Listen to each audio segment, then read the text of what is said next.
ప్రపంచవ్యాప్తంగా చాలామంది మలబద్ధకంతో నిశ్శబ్దంగా బాధపడుతున్నారు. కానీ దీన్ని మీరు నెగ్లెక్ట్ చేస్తే పైల్స్, ఫిషర్స్ లాంటి తీవ్ర సమస్యలకు దారితీయచ్చు. మరి మీ జీర్ణ ఆరోగ్యాన్ని కాపాడుకోవడానికి మీరు సరైన చర్యలు తీసుకుంటున్నారా? పంచసకార చూర్ణం జీర్ణ వ్యవస్థలోని అగ్నిని పెంచుతూ జీర్ణం కాని ఆహారాన్ని తొలగించేస్తుంది. మరి మీ జీర్ణక్రియని మెరుగుపరుచుకోవడానికి ఈ ప్రాచీన ఆయుర్వేద రహస్యాన్ని మీరు ఉపయోగించాలనుకుంటున్నారా? దీర్ఘకాలికంగా లాక్సేటివ్స్ వాడటం వల్ల కిడ్నీ సమస్యలు, ఎలక్ట్రోలైట్ అసమతుల్యత లాంటి దుష్ప్రభావాలు రావచ్చని మీకు తెలుసా? అయితే పంచసకార చూర్ణం ఇలాంటి అవాంఛనీయ లక్షణాలు తక్కువగా ఉండేటువంటి ఒక సురక్షితమైనటువంటి ఆల్టర్నేటివ్ అవుతుందని మీకు తెలుసా? ఇరిటబుల్ బౌల్ సిండ్రోమ్ ఆహారపు అలవాట్ల లోపం వల్ల వస్తుంది. అయితే పంచసకార చూర్ణంలో ఉండే అద్భుతమైనటువంటి మూలికలు ఈ సమస్యను నయం చేయడానికి అద్భుతంగా పనిచేస్తాయి. ఈ విషయం మీకు తెలుసా? మరి మీ జీర్ణ సమస్యలకు శాశ్వత పరిష్కారం కనుక్కోవాలంటే మీరు దానికి సిద్ధంగా ఉన్నారా? కడుపులో వాయువు పెరిగిపోవటం అనేది మందమైన జీర్ణశక్తి వల్ల వస్తూ ఉంటుంది. అయితే పంచసకార చూర్ణం మీ జీర్ణక్రియని మెరుగుపరుస్తూ ఈ ఫ్లాచులెన్స్ని తగ్గిస్తుంది. మరి భోజనం తర్వాత వచ్చేటటువంటి ఉబ్బరింపు నుంచి ఉపశమనాన్ని పొందడానికి ఈ సహజ మార్గాన్ని మీరు ఎందుకు ట్రై చేయకూడదు? ఈ కీలకమైన అంశాలని, రహస్యాల్ని బాగా లోతుగా, కూలంకషంగా ఈ వీడియోలో మనం తెలుసుకుందాం. మిత్రులారా నమస్కారం. నేను మీ డాక్టర్ చిరుమామిళ్ళ మురళీ మనోహర్. ఈ వీడియోలో ఒక ముఖ్యమైన విషయాన్ని మనం తెలుసుకోబోతున్నాం. అందరికీ అందుబాటులో ఉండేటటువంటి అనేక ఆయుర్వేద ఔషధాలు ఉంటాయి. ఇవి సేఫ్గా ఉంటాయి, సురక్షితంగా ఉంటాయి. ఇలాంటి వాటిల్లో ఈ పంచసకార చూర్ణం అనేది ఒకటి. ఇది కేవలం ఈ మలబద్ధకం సమస్యను మాత్రమే కాదు, జీర్ణ సంబంధ సమస్యల్ని, ఇంకా మాటకు వస్తే అనేక ఇతర సమస్యలు కూడా చక్కటి పరిష్కారం కింద ఇది ఉంటుంది.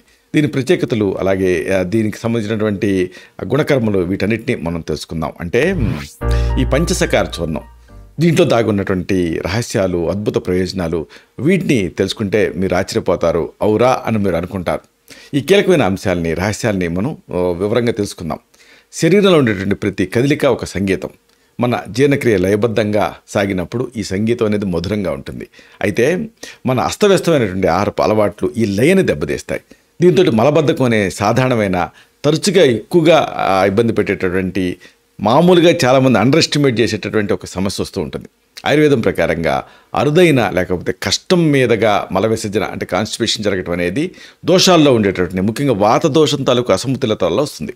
వాత దోషంలో ఉండేటటువంటి ఆ చల్లదనం, ఆ పొడిదనం, ఆ దృఢమైనటువంటి గుణాలు ఇవన్నీ పేగుల సహజ లయని చెదరగొడతాయి. దీంతో మల విసర్జన అనేది సాఫీగా సాగకుండా చేస్తాయి. ఆహారపు అలవాట్లు, పరిసరాల ప్రభావం, మానసిక ఒత్తిడి, లైఫ్ స్టైల్ అంటే జీవనశైలి అలవాట్లు, ఇవన్నీ జీర్ణ వ్యవస్థలో ఉండేటువంటి సహజ ప్రవాహాన్ని తీవ్రంగా ప్రభావితం చేస్తాయి. ఆహార సంస్కృతిలో మార్పులు అనేవి వ్యాధులకి మూలం అంటుంది ఆయుర్వేదం. కానీ అవే సరైనటువంటి జీవనశైలికి పునాది అని కూడా ఆయుర్వేద సూత్రాలు చెబుతాయి. కాబట్టి మీరు నెగ్లెక్ట్ చేస్తే ఇలాంటి ఇండైజెషన్ అనేది అనేక సమస్యలకు కారణమవుతుంది. అదే జాగ్రత్తలు తీసుకుంటే ఈ డైజెషన్ అనేది అనేక వ్యాధులను సరిదిద్దుతుంది. అందుకే డైజెషన్ అనేది ఎంతో ముఖ్యం. ఈ పరిస్థితికి మార్కెట్లో అనేక రకాల అలోపతిక్ డ్రగ్స్ ఉన్నాయి. అయితే మీరు జీర్ణ సంబంధ సమస్యలకు సహజ సిద్ధమైన ఆయుర్వేద పరిష్కారాలను కనుక ఇష్టపడుతూ ఉంటే పంచసకార చూర్ణం అనేది మీకు గొప్ప ఉపశమనాన్ని ఇస్తుంది. ఈ చూర్ణం అనేది వేదకాలం నుంచి ప్రాచుర్యంలో ఉంది. ప్రాచీన ఆయుర్వేద గ్రంథాల్లో దీన్ని పచనం అంటే జీర్ణక్రియని మెరుగుపరిచేదని, అలాగే అనల్యం అంటే అగ్నిని పెంచేది అని చెప్పి వర్ణించారు. అదే దీంట్లో ఉండే ప్రధాన పదార్థాలు ఏమిటి, దీని ప్రత్యేకతలు ఏమిటి, ఇది మీరు తెలుసుకోవాలి. పంచసకార చూర్ణం అనేది ఏమిటి అంటే మీరు గమనించండి. ఆ పేరు ఎందుకు పెట్టారు? పంచ అంటే 5, సకార అంటే అకారాల్లాగా, ఇకారాల్లాగా సకారాలు అంటే సా అనే శబ్దంతో 5 రకాల మూలికలు దీంట్లో ఉంటాయి. అది దీని ప్రత్యేకత. చూడండి, పేరులో కూడా ఆయుర్వేదంలో ఒక మంచి లయ ఉంటుంది. అలాగే ఒక మంచి వినసొంపుగా ఉండేటటువంటి అనేక అంశాలు ఉంటాయి. మెడిసిన్ పేర్లు కూడా అంత హృదయంగా పెడతారు. పంచసకార చూర్ణం ప్రత్యేకత అదే.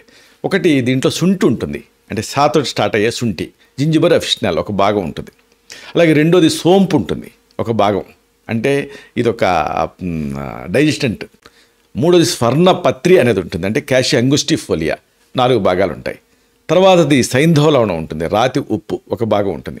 అలాగే శివాయ అనేది ఉంటుంది, అంటే బాలహరితకి, అంటే పచ్చి టెర్మినేలియా చెబుల, కరక్కాయ 2 భాగాలు ఉంటాయి. ఇలాగ ఈ కాంబినేషన్స్ తోటి ఇది తయారవుతుంది. అయితే దీని ఔషధ చర్యలు ఏమిటి, ఆయుర్వేద గుణకర్మలు ఏమిటి, ఇది మీరు తెలుసుకోవాలి. చూడండి, పంచసఖార చూర్ణం అనేది అగ్నిని ఇంప్రూవ్ చేస్తుంది, స్టిమ్యులేట్ చేస్తుంది. అలాగే ఆమం అంటే జీర్ణం కాని ఆహారాన్ని పచింపజేస్తుంది. ఇది వాత దోషాన్ని తగ్గిస్తుంది, మలబద్ధకం నుంచి రిలీఫ్ని ఇస్తుంది, పిత్త దోషాన్ని సమతుల్యం చేస్తుంది, జీర్ణక్రియకి మద్దతు ఇస్తుంది. ప్రధానంగా కఫదోషం ఏదైనా ఉంటే దాన్ని తగ్గిస్తూ అజీర్ణాన్ని నివారిస్తుంది. ఇది కాన్స్టిపేషన్కి ది బెస్ట్ మెడిసిన్ అని చెప్పొచ్చు. సరైనటువంటి మల విసర్జనకి తోడ్పడుతుంది. అలాగే శరీరంలో ఉండేటువంటి సప్త ధాతువులు ఉంటాయి, రసరక్త మాంసం మేధోస్థి మజ్జ శుక్రాలని, వాటి పోషణకి కానీ, అలాగే మలాలు ఉంటాయి త్రిమలాలు, వాటి విసర్జనకి కానీ సహాయపడుతుంది. దీంట్లో ఉండేటువంటి చేదు రుచి తిక్తరసం అనేది జీర్ణ వ్యవస్థను శుభ్రం చేస్తుంది. ఈ చూర్ణం ఉష్ణ వీర్యాన్ని కలిగి ఉంటుంది కాబట్టి జీర్ణక్రియ దీంతో స్టిమ్యులేట్ అవుతుంది, పేగులు ఈజీగా కదులుతాయి. అయితే మరి దీని ఔషధ గుణాలు ఏమిటి, మెడిసినల్ ప్రాపర్టీస్, ఇది మనం తెలుసుకోవాలి. చూడండి, వాత ప్రధానంగా ఉండేటువంటి మలబద్ధకంలో ఈ పంచసఖార చూర్ణం అనేది అద్భుతంగా పనిచేస్తుంది, ఆ వాతాన్ని శాంతపరుస్తుంది. దీంట్లో మనం ఇంగ్రీడియంట్స్ వైజ్గా చూస్తే శొంఠి కలిపాం కదా, పంచసఖార చూర్ణంలో సా అనే అక్షరం శొంఠి. శొంఠి యాంటీ స్పాజ్మోడిక్గా పనిచేస్తుంది, అంటే నొప్పిని తగ్గిస్తుంది. సోంపు కలిపాం, దీంట్లో ఫైబర్ ఎక్కువ ఉంటుంది కాబట్టి ఆ ఫైబర్ ప్రేరేపిత పెరిస్టాల్సిస్ ద్వారా లాగ్జిటివ్గా ఇది పనిచేస్తుంది. ఆ తర్వాత స్వర్ణపత్రి అంటే సెన్న అంటే సునాముఖి ఆకులు కలిపాం, అంటే శక్తివంతమైనటువంటి ఒక యాంథ్రాక్వినోన్ స్టిమ్యులెంట్ లాగ్జిటివ్గా ఇది పనిచేస్తుంది. ఇంకా అతి ముఖ్యమైనది ఏంటంటే దీని యాక్షను ఎలక్ట్రోలైట్స్ కానీ నీళ్లు కానీ వాటి శోషణని నిరోధింపజేయడం ద్వారా పేగు కదలికల్ని ఇది పెంచుతుంది. ఇది స్వర్ణపత్రి అంటే సునాముఖి చేసేటువంటి పని. ఇక అతి ముఖ్యమైనది ఏంటంటే ప్రోస్టాగ్లాండిన్స్ E2 అనేటటువంటి ఆ మధ్యవర్తిత్వ క్లోరైడ్ ఉంటుంది, దాన్ని బయటికి పంపడం ద్వారా స్రావాన్ని ప్రేరేపిస్తుంది. అలాగే సైంధవలవణం ఉంటుంది, ఇది దీని యాక్షన్ ఏంటంటే కడుపు నొప్పిని తగ్గిస్తుంది. ఇక బాలహరియతకి ఉంటుంది కరక్కాయ, ఇది ఫైబర్ని అందిస్తుంది, మల విసర్జనని నార్మలైజ్ చేస్తుంది. ఇన్ని అంటే ఒక్కొక్క ఇంగ్రీడియంట్కి ఒక్కొక్క ఉపయోగం ఉన్నాయి ఈ పంచసఖార చూర్ణంలో. అయితే ఓవరాల్గా ఎలాంటి సమస్యలు తగ్గించుకోవచ్చు, కేవలం మలబద్ధకమేనా అంటే కాదు. ఈ ఔషధాన్ని అనేక రకాల సమస్యలకి అనేక రీతుల్లో వాడుకోవచ్చు. మలబద్ధకం సరే కాన్స్టిపేషన్, కానీ ఇరిటబుల్ బౌల్ సిండ్రోమ్లో ఉపయోగపడుతుంది. అలాగే పైల్స్ క్యూర్గా ఉపయోగపడుతుంది. ఇంకా యానల్ ఫిస్టులా ట్రీట్మెంట్గా ఉపయోగపడుతుంది. అలాగే ఆ పొట్టొబ్బరింపు ఫ్లాచులెన్స్లో ఉపయోగపడుతుంది. ఇలాగ అనేక సందర్భాలలో దీన్ని వాడుకోవచ్చు. ప్రధానంగా మలబద్ధకం గురించి మరీ చెప్పుకోవాలి, ఎందుకంటే ఇది అనేక సమస్యలకు మూలం కాబట్టి. ప్రపంచవ్యాప్తంగా సుమారుగా 11% నుంచి 15% మంది మలబద్ధకం సమస్యతో నిశ్శబ్దంగా పోరాడుతున్నారు, బాధపడుతున్నారు. దీనికి ట్రీట్మెంట్ చేయలేదనుకోండి, పైల్స్, ఫిస్టులా, ఆఖరికి స్ట్రోక్ లాంటివి కూడా వచ్చే రిస్క్ ఉంటుంది. కాబట్టి ఆయుర్వేద ట్రీట్మెంట్స్ ఎలా పనిచేస్తాయి, అనులోమనం కింద, భేదనం కింద, రేచనం కింద, సంస్కరణం కింద పనిచేస్తాయి. అంటే ఆయుర్వేదం ప్రకారంగా ఈ లాగ్జటివ్స్ అనేవి ఏంటి, ఎన్ని రకాలు అంటే, ఒకటి అనులోమనం అంటే మలాన్ని విడదీస్తుంది, ఉదాహరణకు హరియతకి అంటే కరక్కాయ. రెండోది సంసనం అంటే ఏంటంటే జీర్ణం కాకుండానే మలాన్ని బయటికి పంపించేస్తుంది, దీనికి ఉదాహరణ ఆరగ్వద అంటే రేల, కేషియా ఫిష్లా. ఇక మరొక రకం ఏంటంటే భేదనం అంటే గట్టి మలాన్ని విడదీసేస్తుంది, ఉదాహరణకు కటుక రోహిణి అంటే పిక్రోరైజా కురవ. ఇక రేచనం అనేటటువంటి మరొక టైప్ ఆఫ్ లాగ్జటివ్స్ ఉంటాయి, అంటే మలాన్ని ద్రవంగా మార్చేవి, ఉదాహరణకు త్రివృత తిప్పతీగ అంటే నిశోత్ అంటారు, అంటే ఉపర్కులేన టర్పితం అని తెగడ. సో ఇవన్నీ కూడా దీనికి ఉదాహరణ. అయితే మళ్ళీ ఆధునిక వర్గీకరణలో ఈ ఎలా చెప్తాం లాగ్జటివ్స్ అంటే, ఒకటి బల్క్ ఫార్మింగ్, అలాగే స్టూల్ సాఫ్ట్నర్స్, అలాగే స్టిమ్యులెంట్ పర్గెటివ్స్, అలాగే ఆస్మోటిక్ పర్గెటివ్స్. ఇలా రకరకాలుగా ఈ మలాన్ని జారీ చేసే వాటి గురించి వర్గీకరిస్తూ ఉంటారు. అయితే ఏదేమైనా దీర్ఘకాలపు లాగ్జటివ్స్ వాడితే అనేక సమస్యలు వస్తాయి. అంటే ఒకటి కిడ్నీ దెబ్బతినొచ్చు, అలాగే అపెండిక్స్ పగిలిపోవచ్చు, అలాగే శరీర ద్రవాలు ఎలక్ట్రోలైట్స్ ఉంటాయి కదా, వాటి సమతుల్య దెబ్బతినొచ్చు, హైపోకిలీమియా లాంటి సమస్యలు వచ్చి పెరాలసిస్ లాంటి అటాక్స్ వస్తూ ఉంటాయి. అలాగే స్టేటోరియా అని అంటే మోషన్లో మీకు ఒక రకమైనటువంటి కొవ్వు కనిపిస్తూ ఉంటుంది. అలాగే మాల్ అబ్జార్ప్షన్ సిండ్రోము, అలాగే ప్రోటీన్ లూజింగ్ ఎంట్రోపతి, ఇంకా స్పాస్టిక్ కోలైటిస్, ఇలాంటి అనేక సమస్యలు ఇచ్చే రిస్క్ ఉంటుంది. అయితే పంచసఖార చూర్ణాన్ని జుడిషియస్గా వాడితే ఇలాంటి అవాంఛనీయ లక్షణాలు తక్కువ. అయితే దీన్ని కూడా ఔషధంగానే వాడాలి, అంటే ఆహారంగా కాదు, దీనికి అడాప్ట్ అవ్వకూడదు, అవసరాన్ని బట్టి వైద్య సలహాతోటే వాడుకోవాలి. ఆయుర్వేదం అనేది మలబద్ధకం నయం చేయడానికి పంచసఖార చూర్ణాన్ని ఒక మెయిన్ మెడిసిన్ కింద ప్రోత్సహిస్తుంది. ఇది కాలేయంలో ఉండేటువంటి పైత్యరస స్రావాన్ని పెంచుతుంది. ఇది పేగులు, కాలేయ పెరిస్టాల్సిస్ కదలికల్ని ఇంప్రూవ్ చేస్తుంది. మల పదార్థం పెద్ద పేగు నుంచి సాఫీగా వెళ్ళటానికి సహాయపడుతుంది. ఇది మలంలో ఉండేటటువంటి అదనపు శ్లేష్మాన్ని, అధిక కొవ్వుని తగ్గించడానికి కీలక పాత్ర పోషిస్తుంది. అలాగే మలం ఆ పేగుల గోడలకి అంటుకోకుండా నివారిస్తుంది. దీంతో మల విసర్జన అనేది సులభం అవుతుంది. సాధారణంగా 2 నుంచి 5 గ్రాముల పొడిని రాత్రి పడుకునే ముందు గోరువెచ్చని నీళ్ళతో తీసుకుంటే ఎలాంటి ఇబ్బంది లేకుండా ఇది ఉంటుంది. అయితే ఇరిటబుల్ బౌల్ సిండ్రోమ్లో దీన్ని ఎలా వాడాలి? ఇరిటబుల్ బౌల్ సిండ్రోమ్ అంటే అందరికీ తెలుసు. దీన్ని సంస్కృతంలో గ్రహణి అంటారు. అంటే ఆహారపు అలవాటు సరిగ్గా లేకపోవటం, జీర్ణం కాని ఆహార పదార్థాలని ఎక్కువగా తీసుకోవటం, ఎలర్జీలు కలిగించేటటువంటి పోషకాలు తక్కువగా ఉండే ఆహారాలు తీసుకోవటం, అతిగా తినటం, అధ్యసనం, అలాగే సమయానికి తినకపోవటం లాంటివి ఐబిఎస్ రావడానికి ప్రధాన కారణాలు. ఇది విరేచనాలు, మలబద్ధకానికి దారితీస్తుంది. కాంట్రాలేటరల్ అంటే విరేచనాలు అవుతాయి, మలబద్ధకం కూడా ఉంటుంది ఐబిఎస్లో. పంచసకార చూర్ణంలో ఉండేటువంటి అద్భుతమైన మూలికలు ఈ సమస్యను నయం చేయడానికి బెస్ట్గా పనిచేస్తాయి. మోతాదు, వాడకం ఇవన్నీ కూడా ఐబిఎస్ తాలూకు తీవ్రత దాన్ని బట్టి ప్రిస్క్రైబ్ చేయాల్సి ఉంటుంది. అయితే మూలశంక అంటే పైల్స్ అంటారు. దీని నివారణకు కూడా ఇది ఉపయోగపడుతుంది. పంచసకార చూర్ణంలో అన్ని ఇంగ్రీడియంట్స్ కూడా పైల్స్ని ప్రివెంట్ చేయడానికి సహాయపడతాయి. ఈ మిశ్రమంలో ఉపయోగించేటువంటి శక్తివంతమైన మూలికలు మలబద్ధకాన్ని తగ్గిస్తూ మలాన్ని మృదువుగా చేస్తాయి. అంతేకాదు ఇది పేగుల కింద భాగంలో ఉండేటువంటి ఒత్తిడిని తగ్గించడం ద్వారా మల విసర్జన సులభతరం చేస్తుంది. స్టెయినింగ్ ఉండదు, దాంతో పైల్స్ రావు.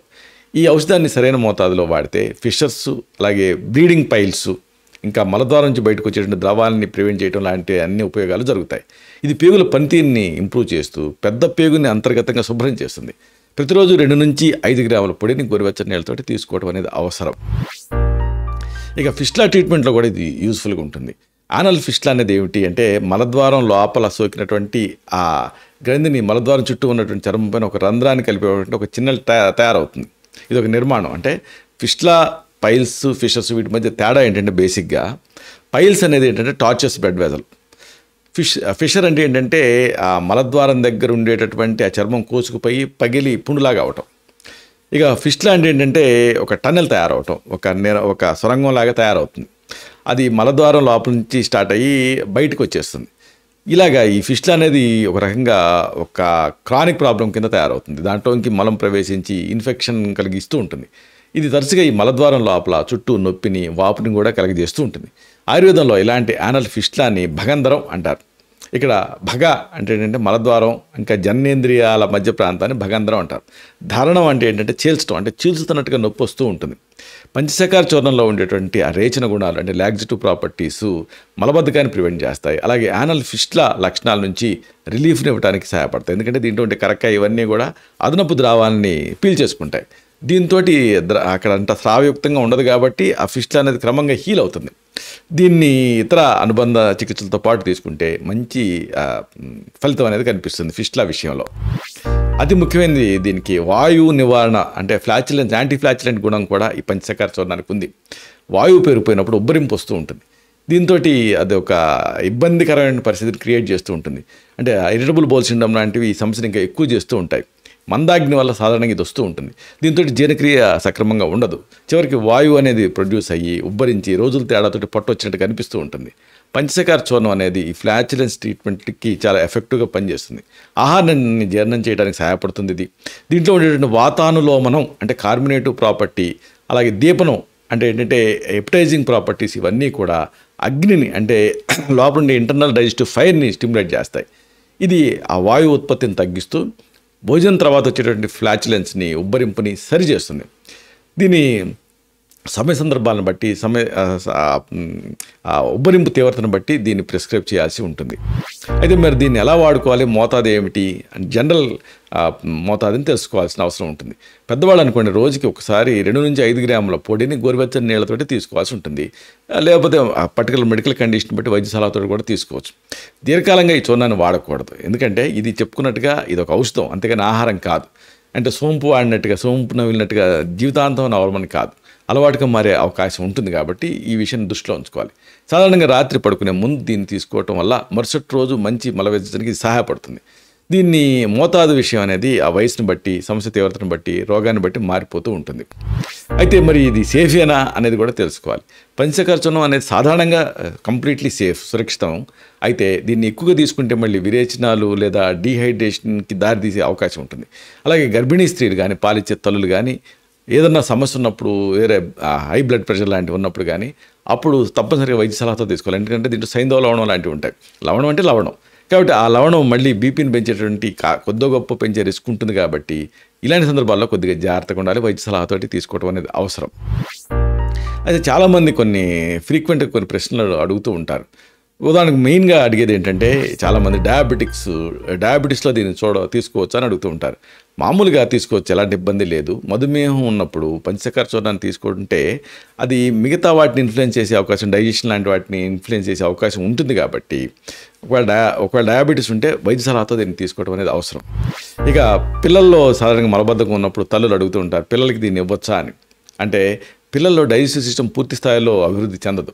కాబట్టి అలాంటప్పుడు ఈ పంచసఖార చూర్ణాన్ని ఇస్తే అప్పుడు ఆ పేగుల మూమెంట్ అనేది మనకి ఆశించిన స్థాయిలో మనం అనుకున్న రీతిలో ఉండకపోవచ్చు. కాబట్టి స్కూల్కి వెళ్ళేటప్పుడు ఏమన్నా ఎక్కువసార్లు మల విసర్జనకి వెళ్ళాల్సిన అవసరం రావటం, ఇలాంటివి యాక్సిడెంటల్గా మలద్వారం నుంచి మలం బయటకు వచ్చేటువంటి రిస్క్ ఉండటం అలాంటివి ఉంటాయి. కాబట్టి పిల్లల తత్వాన్ని బట్టి దీన్ని ప్రిస్క్రైబ్ చేయాల్సి ఉంటుంది.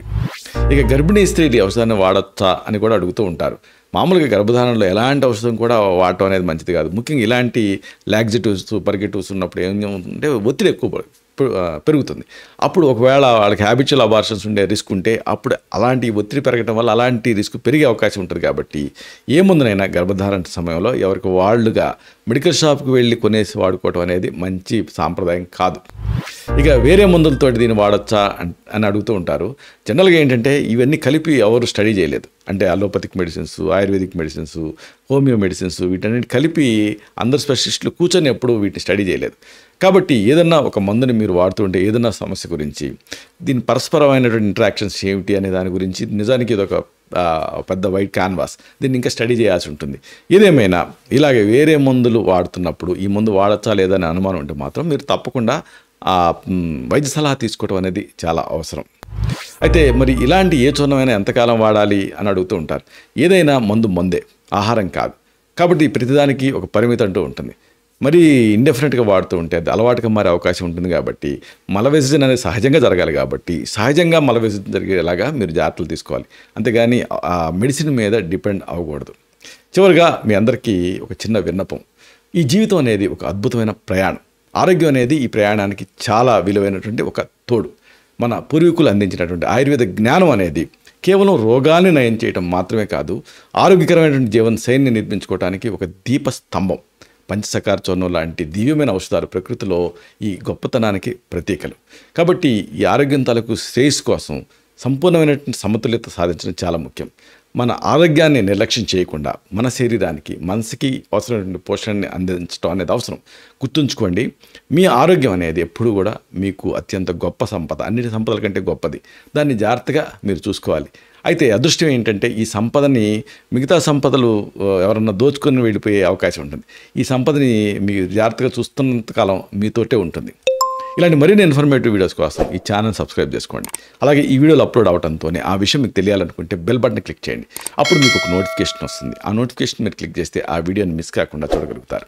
అలాగే ఈ వీడియో మీకు నచ్చితే లైక్ చేయండి. అప్పుడు ఇది మరింత ఎక్కువ మందికి రీచ్ అవుతుంది. ఈ వీడియో తలకు పర్పస్ సర్వ్ అవుతుంది. అంటే అందరికీ ఆరోగ్యాన్ని మన అభిలాష, మన ఆకాంక్ష నెరవేరుతాయి. అలాగే మీకు ఈ కాన్స్టిపేషన్ సమస్య ఉందా? మీరు ఏదైనా ఆయుర్వేద ఔషధాన్ని వాడుతున్నప్పుడు మీ అనుభవం ఏమిటి? ఏమైనా సైడ్ ఎఫెక్ట్స్ ఫీల్ అయ్యారా? లేకపోతే అలోపతిక్ డ్రగ్స్ తోటి పోలిస్తే సేఫ్గా ఉందని మీరు అనుకుంటున్నారా? ఇలాంటి మీ అనుభవాల్ని కామెంట్ సెక్షన్లో పోస్ట్ చేయండి. అప్పుడు ఇది మన తోటి సబ్స్క్రైబర్స్కి కూడా యూస్ఫుల్గా ఉంటుంది.